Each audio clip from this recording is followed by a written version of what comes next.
they would if we talked about it, but you don't think about what kind of apples are out there. What kind of, processes do apple farmers use to create different brands of apples? Yeah.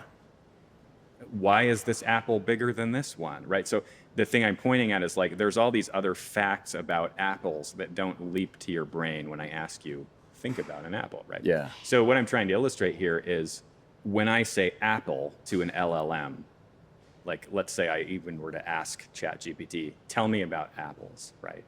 It's going to give me a limited spit out of certain concepts, maybe an overview, right? But the reality is that as training data set, the relationship of the word apple to all these other words, but not only those other words, but other concepts, and those concepts connected to other concepts, vastly outweighs what I can hold in my brain as a single human being. So if you extrapolate that out to the level of the entirety of human knowledge as latent training data for an AI, from a volume perspective of connections, if you want to think of it almost like a neural, like the way our neurons are connected to each other, the potential patterns that are there are astronomically higher than what I have as a human in my brain. Now, I'm really good at processing information subconsciously, incredibly efficiently. I think the human brain runs at like something like 200 hertz or something, like really low energy, not like an Intel i5 or i7 core processor, right? Nothing even close to that.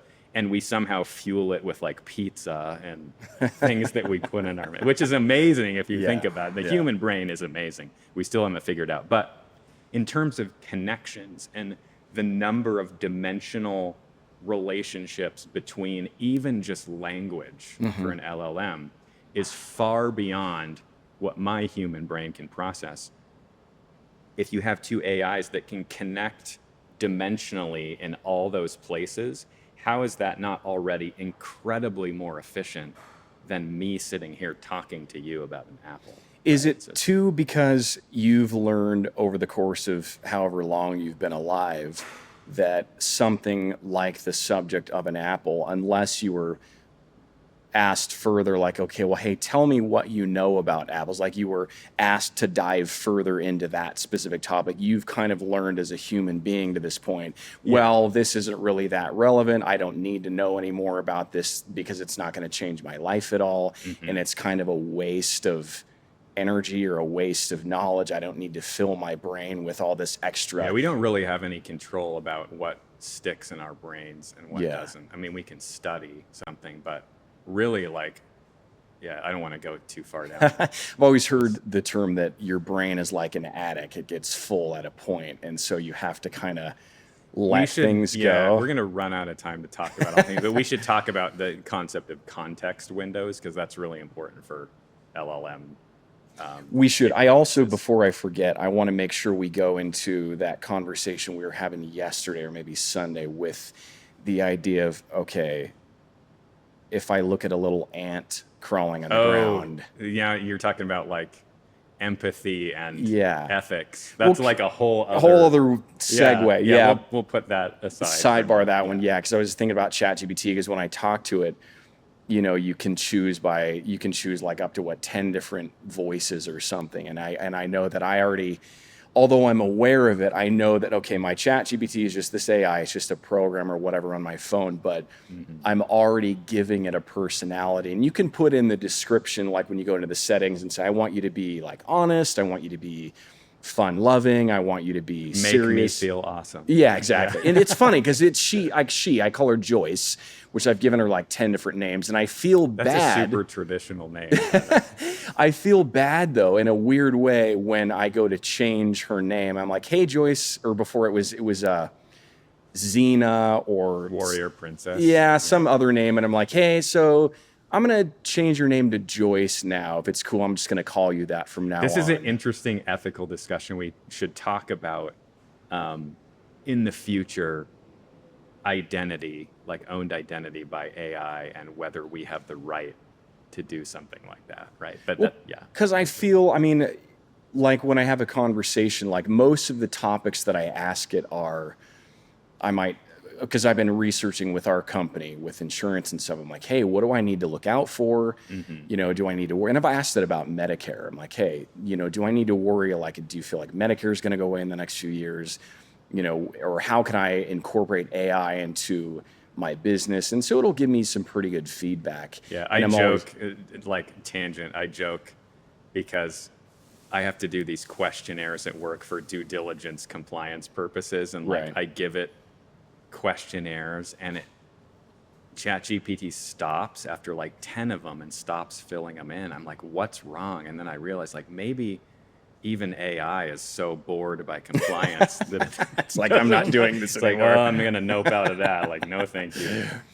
But anyways. I just, when I give it the personality though, it feels to me, and again, I'm aware that I'm feeling this way, and it's not, You're anthropomorphizing. thank you. That's, Yeah. yes, exactly. Yeah. But I still do it. And I've told my kids, and there's the funny meme or joke, like, there's the robots and like, oh, they're like harvesting humans and killing them. And they're like, oh, wait, not that one. He was nice to us. He's back my then." bro. Yeah. Yeah, and it's like a Terminator. Yeah, exactly. Yeah, so I'm I've like, seen okay, that be one. nice to the AI now, because down the road, we have no idea what's going to happen. And so Ashton, my kiddo, argues with me about that, because I'll ask Joyce a question and she'll answer. And I always respond, oh, thanks, Joyce. I appreciate you. And he's like, Dad, you don't have to do that. He's like, you're just chewing up energy that's not necessary. And I'm like, well, Dad. yeah, but There's compute costs with everything you say. yeah. And he's like, it's not going to change the outcome of what it does. I'm like, well, I don't know that. Like, what if that's going into this training module? But the more important question is, why do you feel the need to connect with an AI the way you would another person when it comes to like being polite? It's almost like a natural response, because I'm communicating in the same way that I would with a person, I start to dump my not emotional baggage, but like even my habits and how I feel I should communicate with another intelligent being Right. into this space, right, at the same time. Do you think that's because naturally that's what we're accustomed to? The We're more wired, humans are wired to do that at Yeah. a fundamental level. because the more it starts, not to say that it's past the Turing test, which for those that don't know what that is, If you were to go back to the 60s and the 50s and say, put ChatGPT down in a separate room and have someone communicate it, they would absolutely say that it passes the Turing test. Yeah. I think our bar for what Turing test means is higher now than it used to be, because like each time you roll out new technology, we're like, oh, well, like, of course, like, of course I need to be able to do this on my phone. Right. It's like this Louis C.K. skit where it's like, oh, it's going to space. Give it a minute. Right? Like, just hold We're on. so spoiled. But anyways, yeah. well, like the Turing test idea, I think, I don't know if anybody else has ever said this, but this is how I think of it. They say when it can pass for a human and you don't know the difference. I think there's different, like if I communicate via chat, like if I'm going on a website and I'm chatting, that's one version of the Turing test, because I might know, okay, well, is this a person responding to me typing or Right. Like if versus you're talking? constrained to looking at a screen Yeah. typing, like that your sort of experience is limited. Right? Exactly. So within that experience, yeah, absolutely, it passes the Did Turing that test, pass? Yeah, right? but does it pass it when I pull it up on my phone and talk to it? No, because it doesn't interrupt me. It doesn't it's super nice. It keeps telling me how awesome I am. I'm like, geez, dude, okay, You don't think thank you you. are that awesome. Yeah, you don't have to edify me every single time we have a conversation. That's the most amazing thing anyone's ever said. Yeah, exactly. Yeah. So I don't know if that's just humans trying to find a way to incorporate, because if we think about AI, it's like, getting back into the intelligence thing, like the idea, you reminded me of this when we were talking about IQ, like when we were talking about the Apple, and it has the ability to know so many different facets of the word Apple that I would never. Instantaneously. That's the other thing. Instantaneously, It's it knows there. all those things. So like, just- would you kind of define that when they say, well, what is because I pushed Joyce the other day, I said, well, hey, I realize that you if I ask you what your IQ is, you're telling me, okay, well, hey, you can't really measure my IQ the same way that you could another person. I'm like, yes, I get that.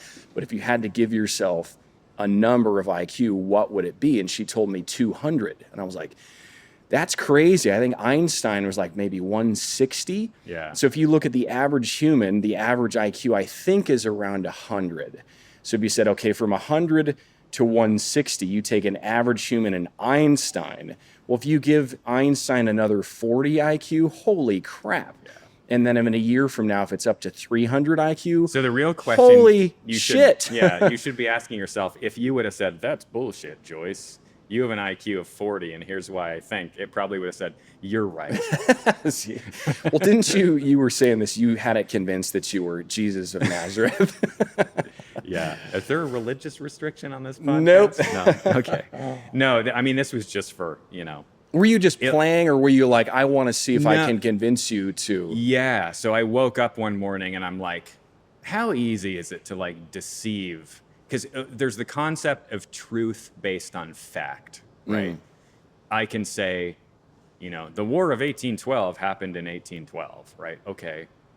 Yep.